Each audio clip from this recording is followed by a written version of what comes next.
என் பலனும் நீரே கோட்டையும் நீரே உம்மை தேடுகிறேன். என் பலனும் நீரே கோட்டையும் நீரே உம்மை வாஞ்சிக்கிறேன்.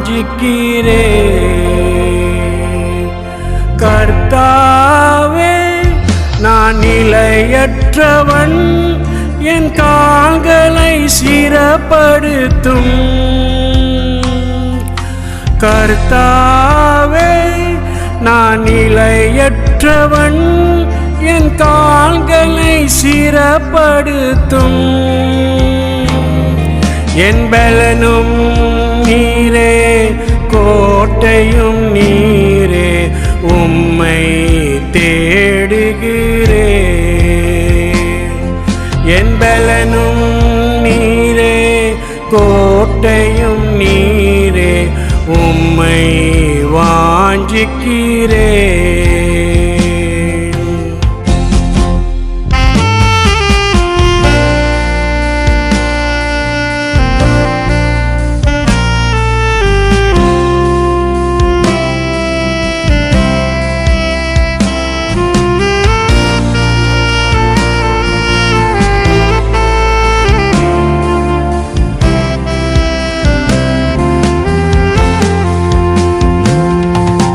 தகப்பனே உந்தன் தயக்கொண்ட அன்பால் தழுவி என்னை தாங்குமே.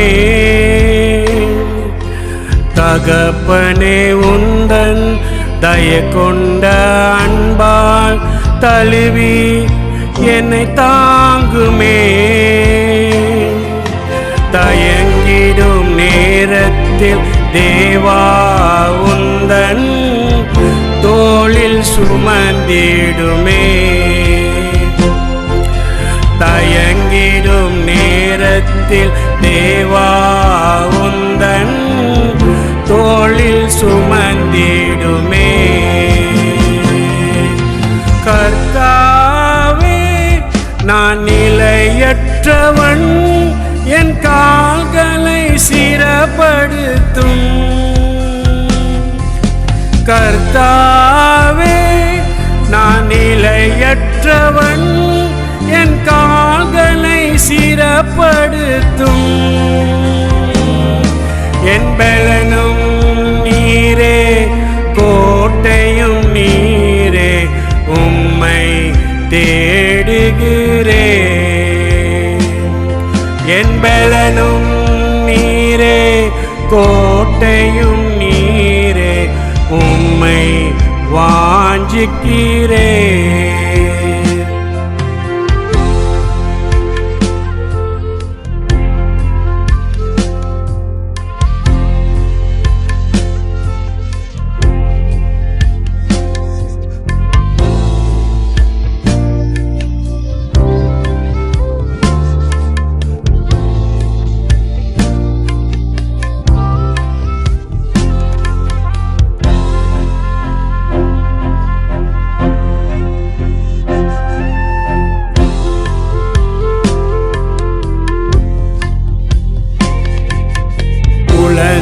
என் எலும்புகள் உயிரடைந்து ஓங்க தேவா உன் பலன் தாருமே.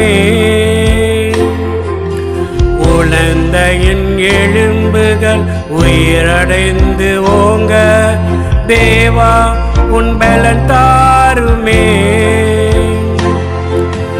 உயிர் உள்ள வரையுள் உமக்காக வாழும் உறவினின் உருவாக்குமே.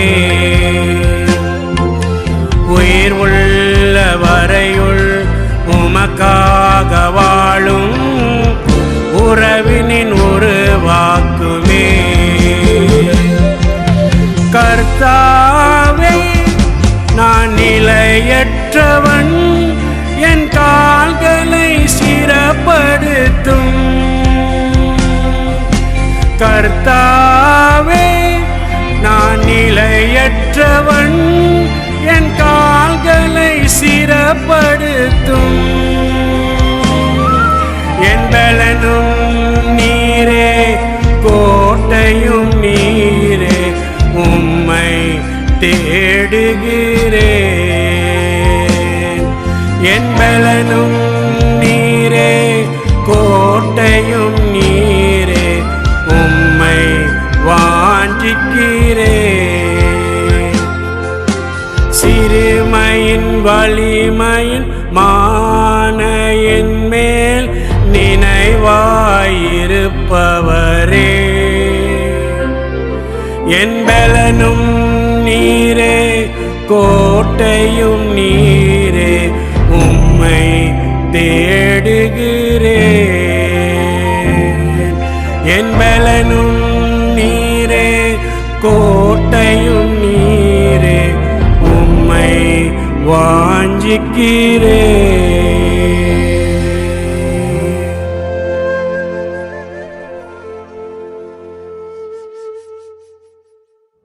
දෙවියන් වහන්සේගේ නාමයට ස්තුති වේවා.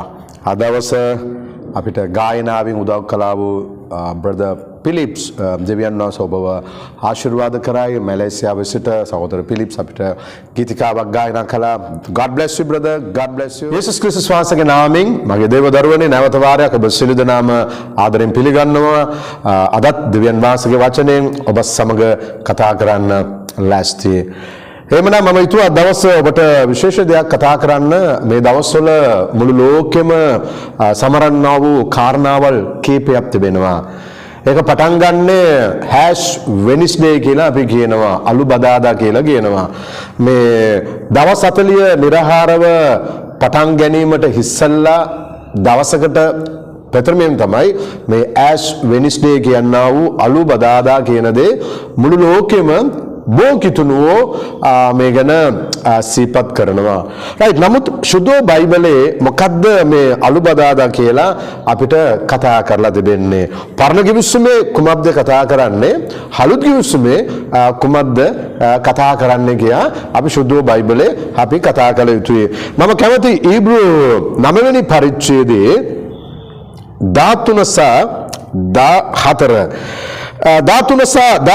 කියනවා සත්තුන්ගේ ලේ වලින් මිනිස්සෙක් සුද්ධ පවිත්‍ර වෙනවා නම්, සත්තුන්ගේ ලේ වලින් නැත්නම් සතාව මරලා එයාගේ හලු වලින් මිනිස්සෙක් සුද්ධ පවිත්‍ර වෙනවා නම් ඒකටත් වඩා හුතුම් දෙයක් තමයි 14 වෙනි වචනේ කියන්නේ කැලැල්ලක් නැතුව ඉන්නා වූ බැටළ පැටියාව ඉන්නා වූ යේසුස් ක්‍රිස්තුස් වහන්සේගේ ලේ අපේ සියලුම හෘද සාක්ෂියෙන් අපේ සියලුම පාපයෙන් අපව සුද්ධ පවිත්‍ර කිරීමක් ගැන මෙතන අපිට කතා කරලා තිබෙනවා.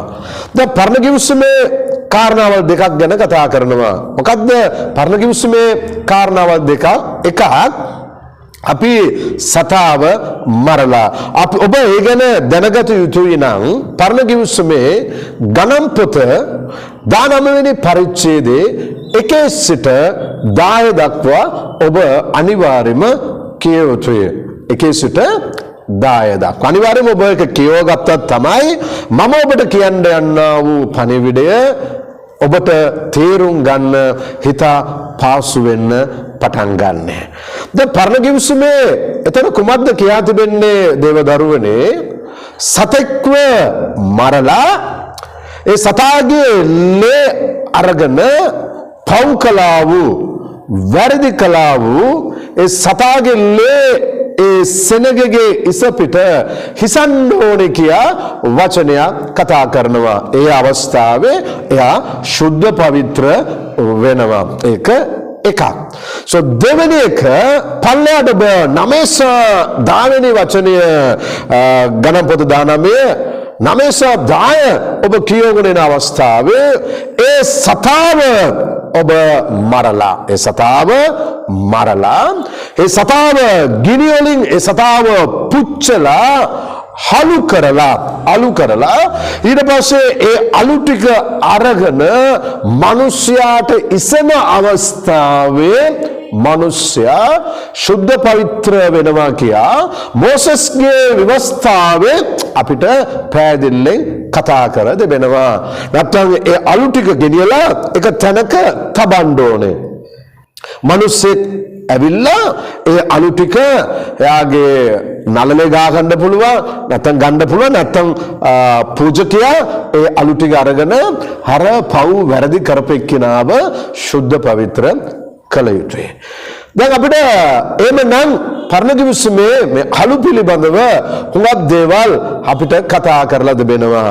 අපි ජෝවෙල් පොතට යන අවස්ථාවේ යෝනාගේ පොතේ යන අවස්ථාවේ හෙරේමියා පොතට යන අවස්ථාවේ දානියල්ගේ පොතේ යන අවස්ථාවේ අපි දකිනවා ගෝණියේ ඇඳගෙන හලුත් එක්ක හිඳගත්තා යාත්නා කළ නිනිවිය නුවර දෙවියන් වහන්සේ යෝනා 3 වෙනි පරිච්ඡේදයේ ඔබට දකින්න පුළුවන් නිනිවිය කියන නුවර දෙවියන් වහන්සේ විනාශ කරන්න යනවා කිව්ව ගමන් ඒ සෙනග ගෝණි ඇඳගෙන හලු වලින් ඉඳගෙන ඒගොල්ලා නිරාහාරව රජතුමා සිට කුඩා දරුවෝ දක්වා නිරාහාරව යාත්නා කරන්න පටන් ගත්තා. දැන් පරණ කිවිසුමේ අලු සමහර දේවල් වලට කතා කරලා දෙනවා. මොකද්ද?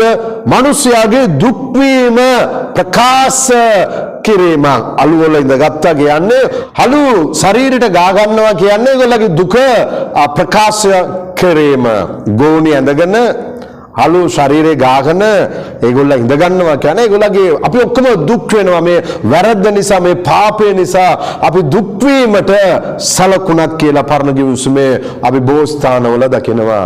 තව දෙයක් ඔබට මම කතා කරනවා නම් ගෝණි ඇඳගෙන හලුවඩ ඉඳගත්තා හලු ගාගත්තා කියලා කියන්නේ අපි පසුතැවිලි වෙනවා නැත්නම් අපි දුක් වෙනවා අපේ ජීවිතේ සිදු වුණා වූ වැරද්දට අපි දුක් වෙනවා කියන ප්‍රකාශය දෙවියන් වහන්සේට ප්‍රකාශ කරනවා ස්වාමිනේ අපි ගෝණි ඇඳගෙන අපි අලු ශරීරවල ගාගෙන අපි අපේ දුක ප්‍රකාශ කරන්නා වූ ක්‍රමයක් විදියට ඒක තිබුණා මාගේ දේවදරුවනේ. ඒක තමයි යෝනාගේ පොතේ 3 වෙනි පරිච්ඡේදයේ අපි දකින්නේ ඒ නුවරම විනාශ කරන්න තත් කරන අවස්ථාවේ සියලුම දෙනා අන්න ඒ විදිහට යාඥා කළා හැරුණා පසුතැවිලි වුණා කියලා බයිබලයේ කතා කරනවා.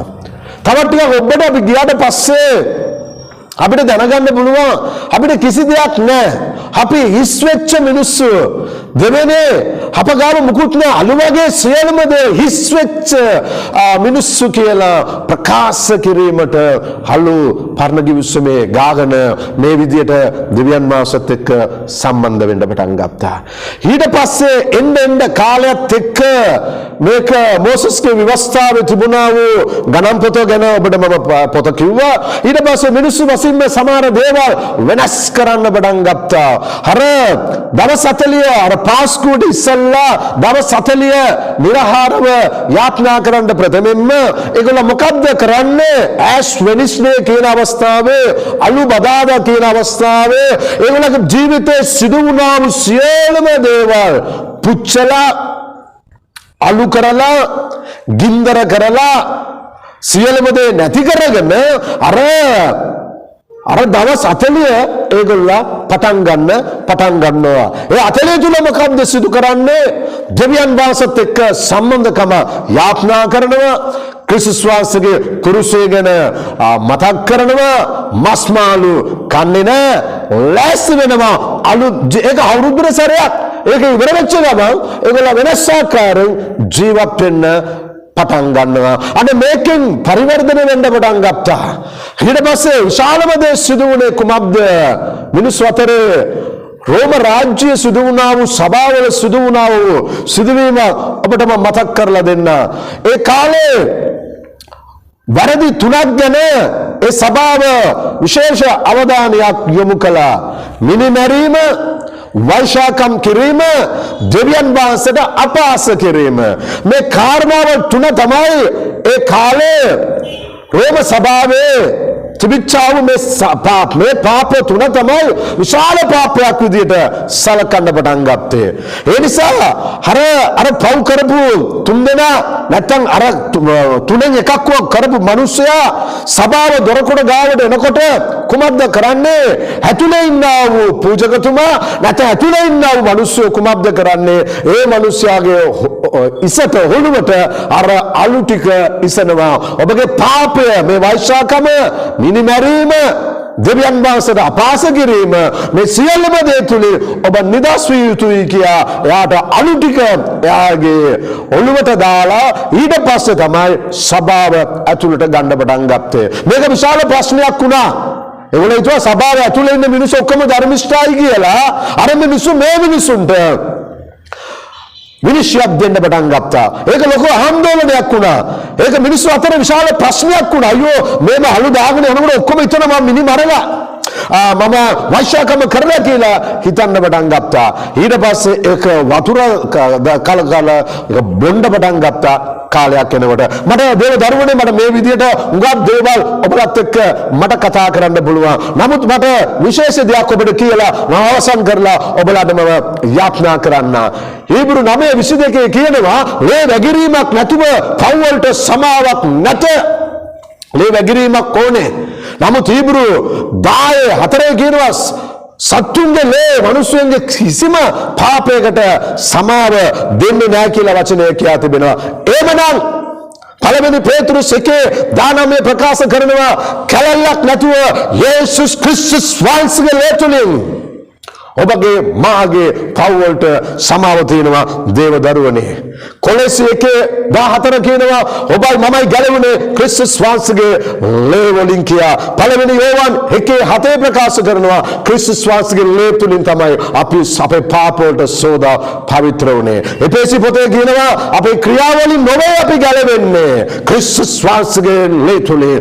එපේසි පොතේ කියනවා ක්‍රිස්තුස් වහන්සේගේ වචනයෙන් අපි සෝදා පවිත්‍ර කර දෙනවා කියා. එහෙමනම් පරණ කිවිසුමේ සතාව පුච්චලා එයාගේ හලු වලින් සුද්ධ පවිත්‍ර වුණා නම් හීබ්‍රු පොතේ අපිට 9 වෙනි පරිච්ඡේදයේ 14 කියනවා එහෙමනම් ක්‍රිස්තුස් වහන්සේගේ අපි සියලුම පාපේ වැරද්දෙන් ගලවන්න සමාව දෙන්න බලවන්තයි කියා. ඒ නිසා මේ කාලේ මේ ඇස් වෙනිස්ඩේ කියලා මුළු ලෝකෙම ප්‍රකාශ කරන අවස්ථාවේ ඔබට බයිබලේ මම පණිවිඩයක් දුන්නා. එහෙමනම් දේව දරුවනේ ඔබලා සඳහා යාඥා කරන්න.